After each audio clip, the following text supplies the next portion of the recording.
കുറേയധികം സ്ട്രാറ്റജികൾ ഉപയോഗിച്ചിട്ടും forex ട്രേഡിംഗിൽ success ആവാൻ കഴിയാത്തത് പ്രോപ്പർ ആയിട്ടുള്ള റിസ്ക് മാനേജ്മെന്റ് ഇല്ലാത്തത് കൊണ്ടാണ്. നിങ്ങൾ ഈ പ്രശ്നം നേരിട്ടവരാണെങ്കിൽ ഈ വീഡിയോ നിങ്ങൾക്കുള്ളതാണ്. ഫോറക്സ് ട്രേഡിംഗിൽ വളരെ നിർണായകമാണ് റിസ്ക് മാനേജ്മെന്റ്.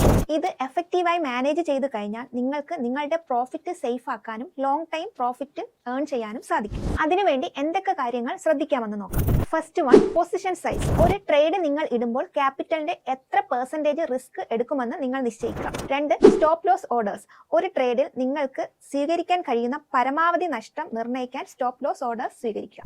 അതുപോലെ തന്നെ തുടർച്ചയായി ലോസ് ഫേസ് ചെയ്യുകയും അതിനനുസരിച്ച് risk management and position set ചെയ്യുകയും ചെയ്യുക. മൂന്ന്, ഇമോഷൻസ് ആൻഡ് ഡിസിപ്ലിൻ.